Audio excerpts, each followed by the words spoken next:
Voilà la pièce où on a le générateur. On a dû installer des portes acoustiques à cause du bruit que ça faisait pendant les coupures de courant. Ce générateur, l'hôtel de Jeanne ne l'utilise quasiment plus depuis 6 mois. Car dans cette petite ville de 12 000 habitants située au pied des montagnes du Drakensberg, les coupures de courant, quotidiennes dans toute l'Afrique du Sud, se sont arrêtées. Les habitants ont passé un accord avec Eskom, l'entreprise énergétique publique du pays, une première qui change la donne ici pour cette ville touristique. Ça fait une énorme différence. Les clients ne veulent évidemment pas aller dans des établissements où il n'y a pas d'électricité. Alors le fait que Clarens n'a plus de délestage facilite le choix pour eux de venir ici. Le cerveau derrière cette initiative, c'est lui, Gert Kruger. Employé dans une entreprise spécialisée dans la sobriété énergétique, il a voulu essayer de reproduire ces méthodes dans sa ville de résidence. Clarens s'est retrouvé avec une opportunité unique pour 2 raisons. La première, c'est que la communauté est plutôt petite et c'est donc facile de communiquer entre nous. Et la deuxième raison, c'est que nous sommes tous des clients directs d'Eskom.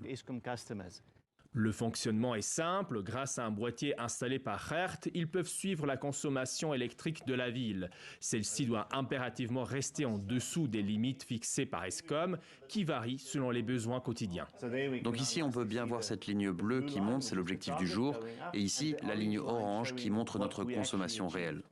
Et si la consommation de la ville dépasse les seuils, veuillez éteindre les appareils non essentiels et n'utilisez pas les plaques électriques. Ces volontaires alertent les habitants qui sont alors invités à couper leurs électroménagers pour faire baisser la consommation.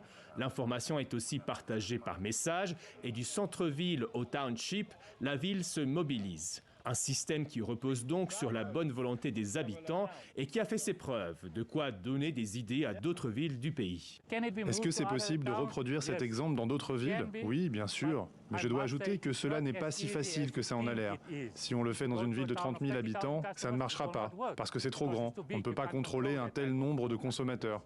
Les coupures affectent le reste du pays allant jusqu'à 12 heures par jour et faisant perdre des milliards d'euros à l'économie nationale.